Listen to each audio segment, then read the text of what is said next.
The Zalarian ship hung in orbit like a giant metal monster against Earth's blue background. It was larger than any spacecraft humans had ever built. Captain Taehyun Kim stood on the command deck of the UNS Defender, watching as the alien ship sent out a smaller shuttle. "They're on time, sir," said Lieutenant Jaiwon Park. Her eyes stayed fixed on the screen in front of her. For 3 weeks, humans and aliens had been talking. This first meeting with advanced beings from another world should have been exciting, but something felt wrong. The Zalarians spoke as if they were better than humans, and intelligence agencies worldwide were worried. Ambassador Hyunki Lee led the human team to meet the aliens on a neutral space station. He held out his hand in greeting, but the Zalarian ignored it. The alien was tall with shimmering skin and 4 arms. "Your species will join the Zalarian Empire," the alien said without any friendly introduction. "Your technology is simple, but we find your biological makeup interesting. Accept our rule and become a protected state, or we will show you our power." Hyunki stayed calm and professional. "Thank you for your offer, but Earth governs itself. We would prefer to talk about peaceful exchange."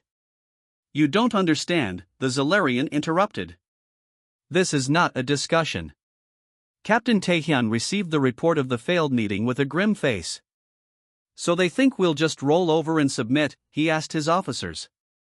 "They've conquered 12 other worlds this way," said Commander Hannah Bay, reviewing the intelligence briefing.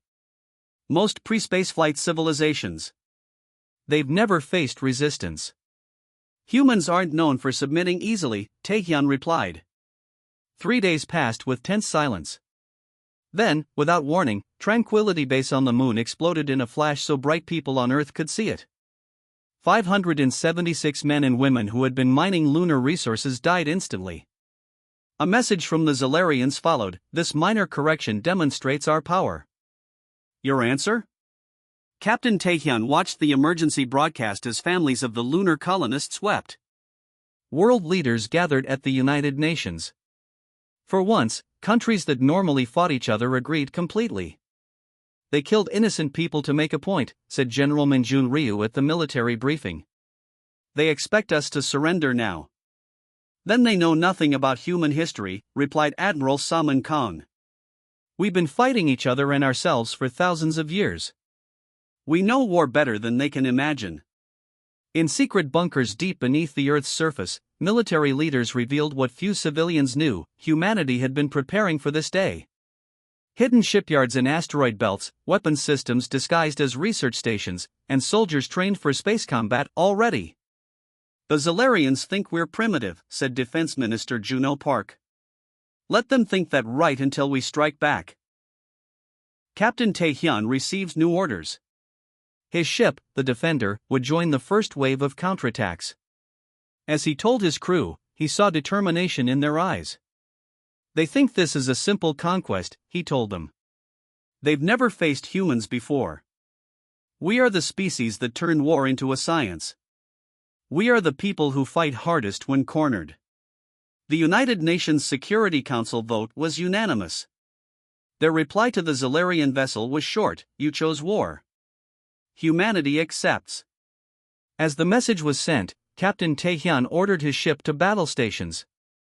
Around Earth, other hidden vessels powered up their engines. Weapons systems long disguised as peaceful satellites revealed their true purpose.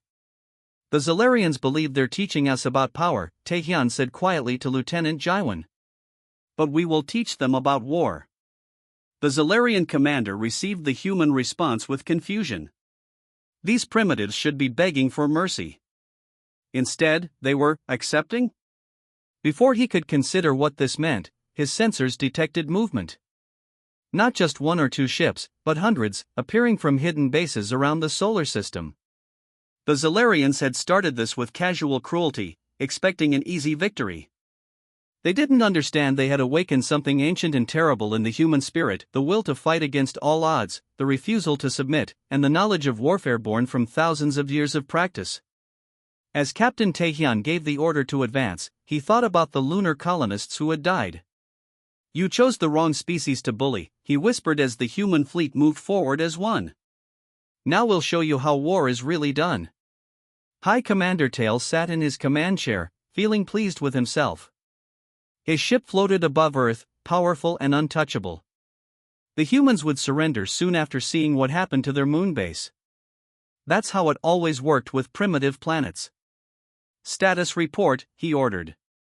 "All systems normal, High Commander," replied Second Officer Kraz. "No unusual activity from the Earth forces." Tail's skin shifted to a smug blue color. "They're probably still arguing about what to do. Send the surrender terms again." On a screen, he watched the human government scramble. Their military seemed disorganized, their ships few and outdated. The Zalarian Empire had conquered 12 worlds this way, a show of force, followed by quick surrender. No species wanted to face their superior technology. "Sir, incoming message from Earth," announced Communications Officer's Rec. Tail waved a limb lazily. "Display it." The short message appeared: "You chose war. Humanity accepts." Tail's skin flashed yellow with surprise, then orange with amusement. "They're either brave or stupid. Probably both." "High Commander," Zrek said with concern, "we're detecting unusual energy readings near our forward bases." "Probably their primitive scanning technology," Tail dismissed. Nothing to. The alarm suddenly blared. On the tactical display, dozens of small ships appeared behind the 3 Zalarian forward bases. They had come from nowhere. "Impossible!" Tail shouted.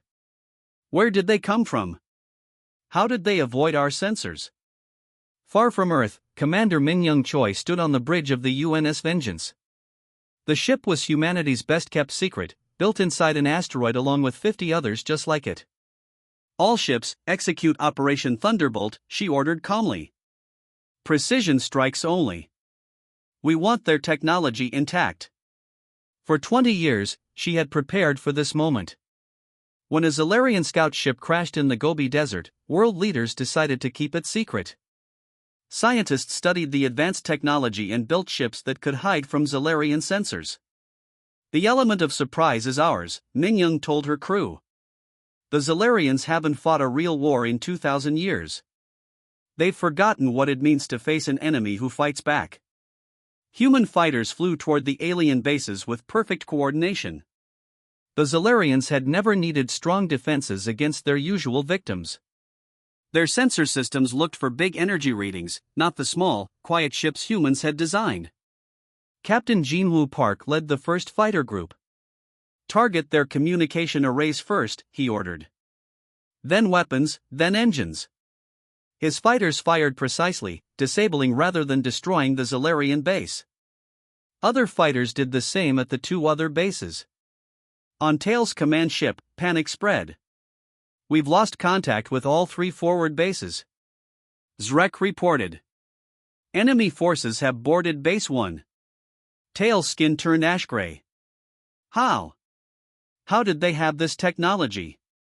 Send reinforcements immediately." Inside the largest Solarian base, Major Dohyan Khan led the boarding team.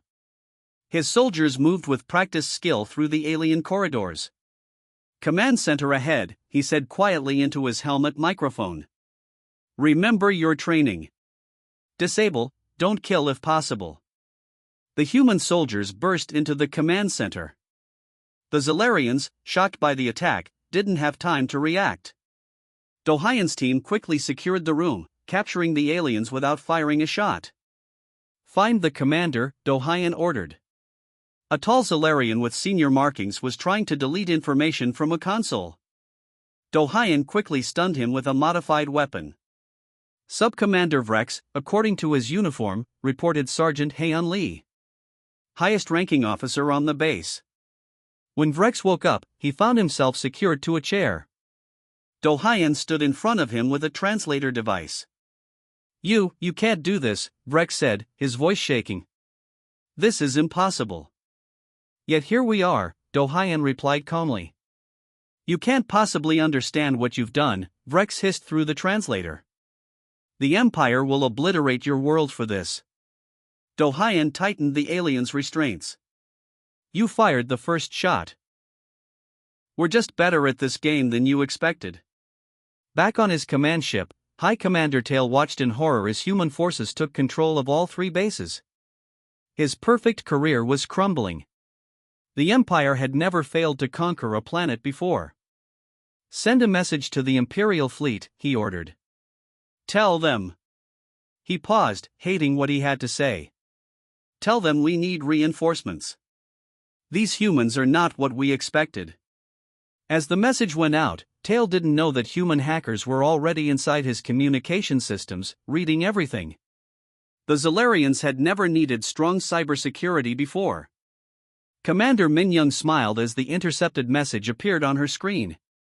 "They're calling for help," she told her officers. "Good. That means Phase 1 is complete. Now for Phase 2, let's show them what humans can really do when we're angry." 6 months after the first attack, Earth looked completely different.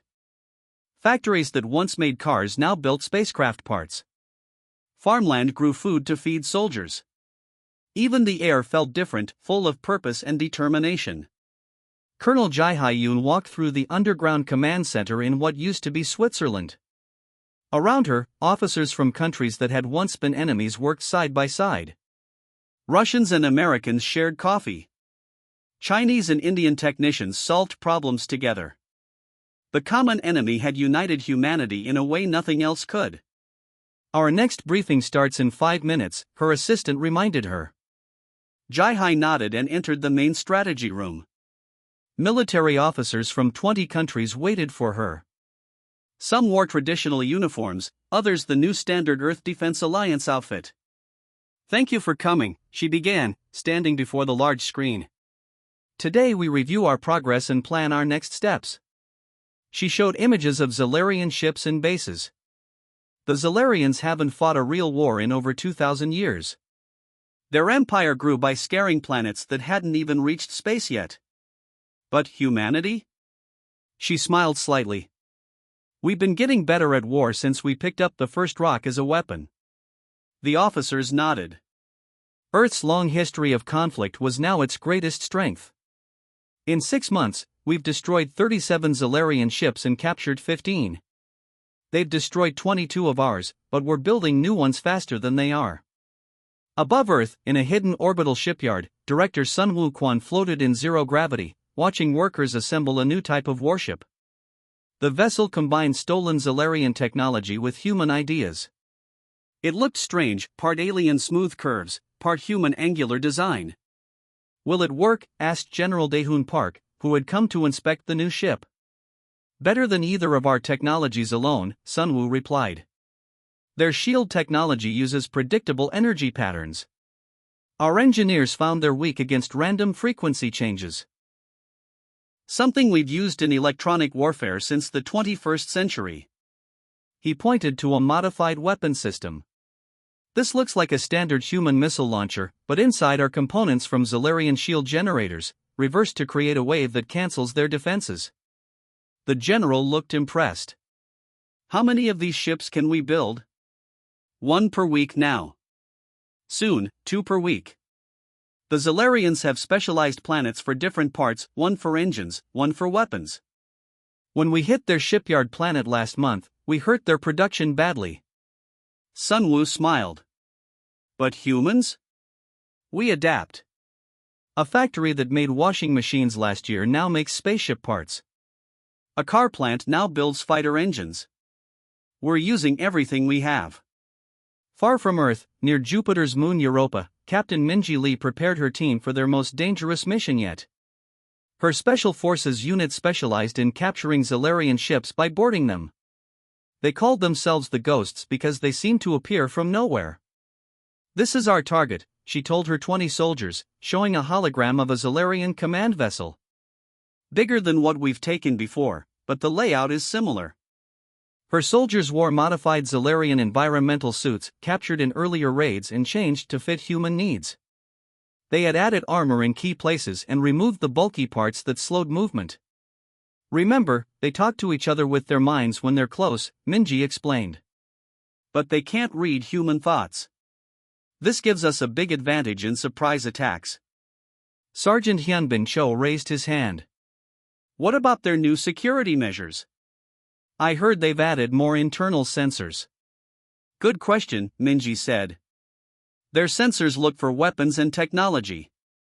They don't expect humans to be the weapon. She held up what looked like a simple metal rod. This isn't just a tool. In the right hands, against their soft bodies, it's deadly. She looked at each soldier. They think in terms of machines and technology. They expect robots or drones. The idea of humans physically boarding their ships seems primitive to them. They can't understand why we would risk our lives when we could send machines. One of the newer soldiers looked nervous. Why don't we just blow up their ships from a distance? Because we need their technology and information, Minji explained patiently. Each ship we capture teaches us more about fighting them. As her team prepared their equipment, Minji checked her own gear one last time. Their ship would approach the Zalarian vessel disguised as space debris, a trick that had worked 3 times before. They're smart, but they think in old ways, she told her team before they boarded their transport. They've forgotten what it means to fight with your hands, to adapt quickly, to risk everything. They've forgotten what humans never will. Sometimes you have to look your enemy in the eye. As the transport doors closed, she added, they wanted war. Let's make sure they regret it. Admiral Jaehyun Seo stood perfectly still as he watched the holographic display. The huge map showed thousands of little lights moving toward the solar system. Each light was a Zalarian warship. Together, they formed the largest attack fleet ever seen in this part of space. 1,000 ships, said Commander Yunji Kong, his second-in-command. Just as our intelligence predicted. Jaehyun nodded, his face calm despite the enormous threat heading toward Earth. How many people did the Zalarians bring? Our estimates suggest over 300,000 warriors, Yunji replied. They've emptied 4 star systems of their military forces for this attack. Around them, the command center hummed with quiet activity. Officers moved between stations, checking details and confirming positions. Nobody seemed afraid, despite the overwhelming numbers they faced. Status of Operation Guillotine? Jaehyun asked. All units in position, sir. The bait fleet is ready to execute the withdrawal pattern. Jaehyun allowed himself a small smile. Send the message, begin Phase 1. Far away, at the edge of the solar system, Captain Ninsik Jong received the order. His small fleet of 30 ships was visible to Zalarian sensors. They had been patrolling the outer system for days, making sure the enemy could see them. All ships, execute withdrawal pattern, he ordered. Make it look real but not too perfect. His ships turned and began moving away from the approaching Zalarian armada, as if they had just spotted the enemy and were retreating in fear. Aboard the massive Zalarian flagship, High Admiral Nexer watched with satisfaction. The humans are retreating, he told his commanders. Just as expected. Their bravery ends when faced with our true might. Should we send a strike force to capture them? Asked his second-in-command. No, Nexer decided. I want all the human ships destroyed together. It will break their spirit. Full pursuit, maximum speed. The enormous Solarian fleet accelerated, chasing the seemingly frightened human ships. They followed them into the Kuiper Belt, a region filled with ice chunks and space rocks beyond Neptune. The humans are taking refuge in the debris field, Nexer observed. A primitive tactic. Our sensors can find them easily. What Nexer didn't know was that for 6 months, human teams had been placing small devices throughout the Kuiper Belt. 5,000 tiny fusion bombs waited silently among the rocks. Each was designed to emit a specific energy wave, one that could pass through Zalarian shields. In his command center near Earth, Admiral Jaehyun watched as the Zalarian fleet entered the trap. They're in position, Yunji reported. 97% of their fleet is within the target zone. Jaehyun took a deep breath. Activate the devices. Throughout the Kuiper Belt, the hidden bombs activated simultaneously. They didn't explode with physical force. Instead, they released a carefully designed electromagnetic pulse. The wave passed through Zalarian shields as if they weren't there. On the Zalarian ships, systems suddenly failed. Lights went out. Weapons powered down. Communication systems died. For 30 crucial seconds, the mighty armada drifted helpless in space. Now, said Jae-hyun, all strike teams, attack.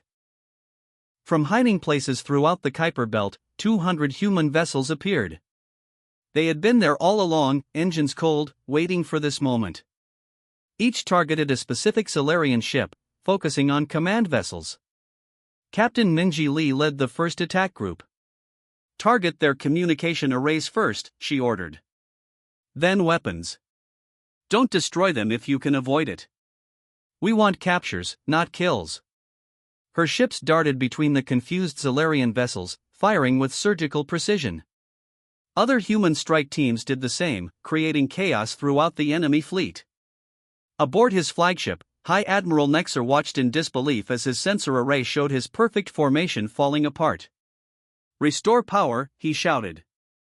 How did they do this? Where did these ships come from? As emergency power returned to his systems, the situation became clear. Human vessels were everywhere, attacking with coordinated precision. They weren't trying to match Solarian firepower. They were targeting specific weaknesses, crippling ships rather than destroying them. Impossible, Nexer murmured. How could a species so young understand warfare so thoroughly? His flagship shuddered as human weapons struck key systems. Around him, his officers reported disaster after disaster.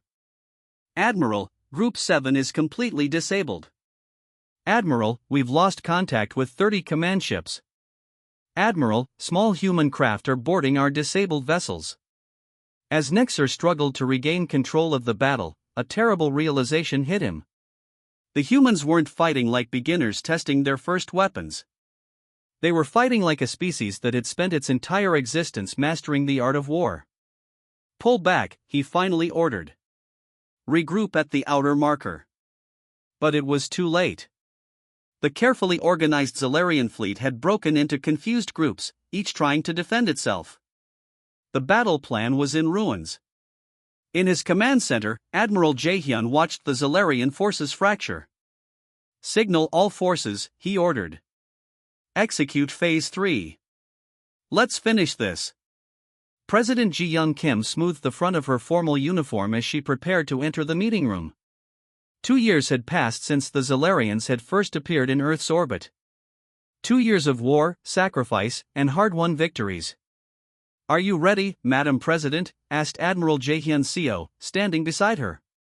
She nodded. As ready as I'll ever be. They walked into the large room aboard the neutral space station. It was the same place where the Solarians had first demanded Earth's surrender. But everything was different now. The Solarian representatives rose as she entered. Their once proud posture was more reserved now.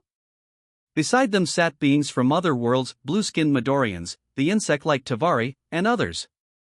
All former subjects of the Solarian Empire who had broken free after seeing Earth's resistance. Welcome, representatives of Earth, said the Solarian Supreme Counselor, his translator making his words flat and emotionless. We are prepared to discuss terms. 2 years ago, that same voice had told humans they had no choice but to surrender. Now, they wanted peace. Thank you for meeting with us, President Kim replied, taking her seat. The room was quiet as documents were displayed on the central screen. The peace treaty had taken months to prepare. Each side had argued over details, borders, and rights. Before we begin the formal signing, President Kim said, I want to make our position clear. We do not seek your territory or your resources. We fought because we had to. We'll stop because we choose to. The Solarian Supreme Counselor's skin changed color slightly, a sign of surprise in their species. Your military capabilities would allow you to demand much more, he noted. President Kim shook her head. That is not our way. We want peace, not conquest.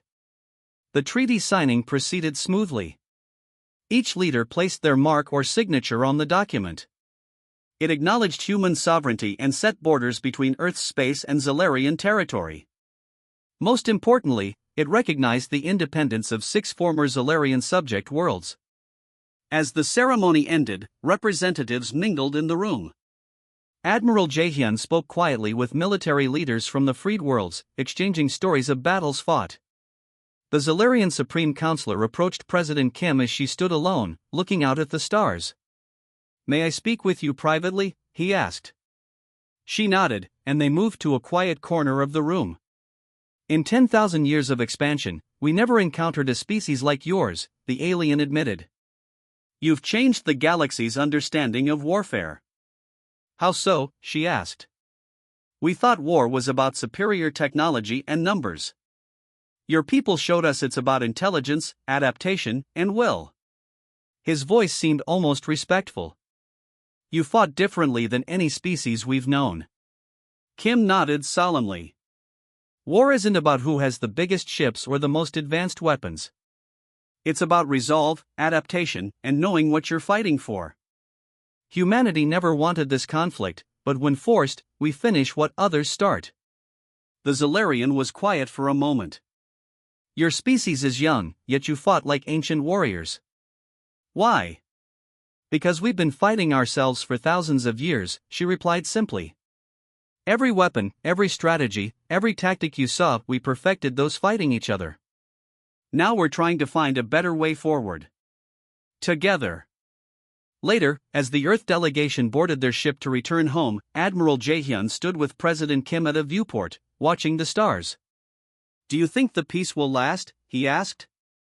"I hope so," she replied. "We've shown them we're not to be taken lightly. That should help." Around them, crew members worked at their stations. Many bore scars from battles fought. All had lost friends or family in the war.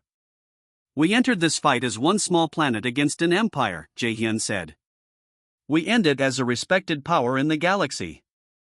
President Kim smiled slightly. "And we did it without becoming conquerors ourselves. That's the real victory." As Earth's ship pulled away from the station, other vessels did the same, ships from the newly freed worlds, and the remaining Zalarian fleet. They moved apart peacefully, each returning to their own space. On dozens of worlds across the galaxy, people of many species watched news of the peace treaty. The message spread like wildfire: the humans of Earth had fought the mighty Zalarian Empire to a standstill. They had won freedom not just for themselves but for others. And in the halls of power on distant planets, rulers and leaders took note of one clear lesson: choose peace with humans, for if you choose war, they will teach you how it's truly fought. The end.